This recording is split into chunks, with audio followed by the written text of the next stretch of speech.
नमस्कार दोस्तों, मैं हूं सूरज और मैं आज आपके लिए बहुत ही महत्वपूर्ण चैप्टर लेकर के आया हूं जो कि पहले 9th क्लास में ये चैप्टर था, लेकिन अब इसे रिमूव कर दिया गया है। चैप्टर का नाम है उष्मा यानी कि हीट, और इसे मैं डिटेल्स में इस वीडियो के माध्यम से पढ़ाने का चेष्टा करूंगा। हालांकि ये टाइम ड्यूरेशन कम रहेगा, लेकिन बहुत कम समय में मैं चाहूँगा कि आपको पूरा कॉन्सेप्ट क्लियर करा दूँ। तो सबसे पहले हम लोग हीट को डिफाइन करते हैं कि हीट यानी कि ऊष्मा जो है वो क्या होता है। तो ऊष्मा ऊर्जा का एक रूप है जो वस्तुओं में गर्म या ठंडा करना, मतलब कि अगर कोई वस्तु गर्म या ठंडा है तो उसके बारे में ये हमें हीट जो है ऊष्मा बताता है।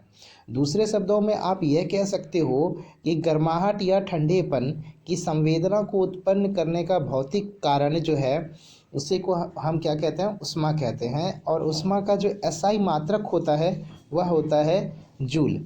इसके बाद जब ऊष्मा हम लोग समझ लेते हैं तो उसके बाद हमें समझना होता है कि टेम्परेचर यानी कि ताप क्या होता है, क्योंकि इसमें ठंडेपन और या गर्माहट, कोई भी वस्तु गर्म है या ठंडा है इसका तो ऊष्मा से पता चल जाता है, लेकिन कितना गर्म है कितना ठंडा है इसका पता करने के लिए हम उसका टेम्परेचर मेज़र करते हैं।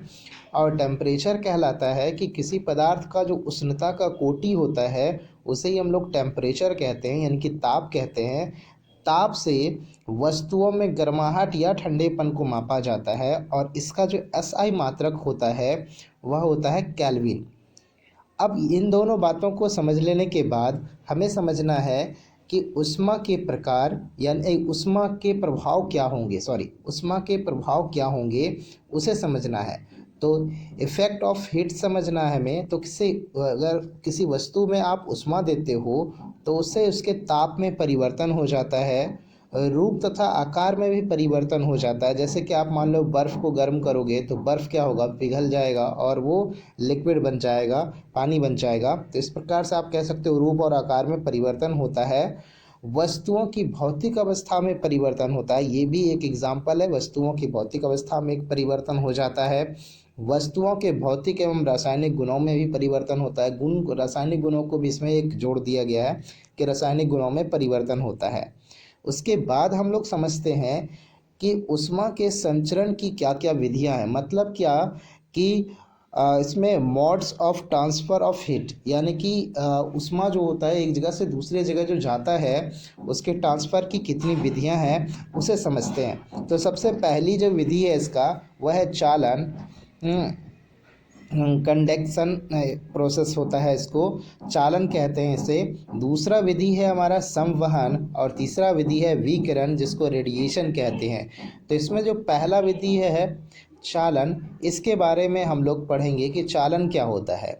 चालन है जब चालन यानी कि कंडक्शन जो है वो प्रोसेस क्या है, जब ऊष्मा जो है पदार्थ के गर्म से ठंडे भाग की ओर एक कण से दूसरे कण के रूप में स्थानांतरित होते हैं, तब पदार्थ के इन कण के स्थान वहीं रहते हैं। मतलब कि कण जो हैं वो एक जगह से दूसरे जगह ट्रांसफ़र नहीं करते हैं, बल्कि कण ऊष्मा का ट्रांसफ़र कर देता है।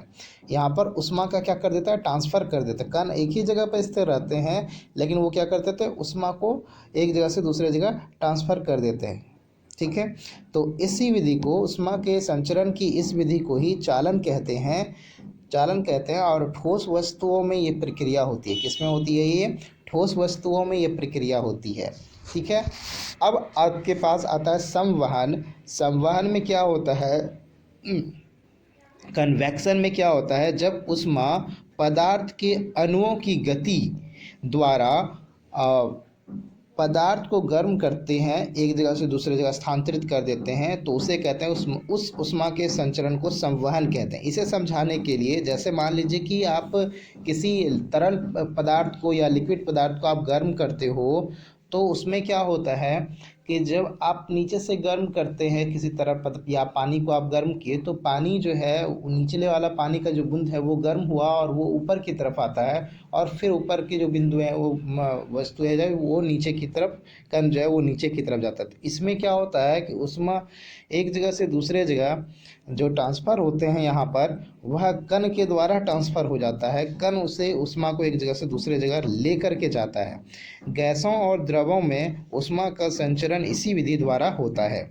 अब आता है हमारा विकिरण। विकिरण में क्या होता है कि जब ऊष्मा का संचरण जो है वो बिना किसी पृथक माध्यम को प्रभावित किए एक जगह से दूसरे जगह पहुंच जाता है। जैसे मान लीजिए कि सूर्य से हमें ऊष्मा मिलती है और इसके बीच में जो माध्यम है उसे वो गर्म नहीं करता और हम तक पहुंच जाता है और हमारी पृथ्वी गर्म होने लगती है।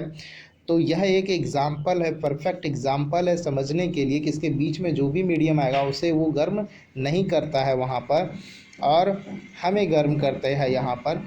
तो ये क्या हो गया, एक विकिरण, यानी कि सॉरी विकिरण जो है यहाँ पर इससे समझाया। जैसे मान लीजिए कि कहीं पर आग जल रही है और बीच में कोई मीडियम ना हो और हम तक जो है आग की अगर प्रभाव हो रहा है, हीट का प्रभाव हो रहा है, तो ये विकिरण का एग्जाम्पल है। आज के इस वीडियो में इतना ही। धन्यवाद।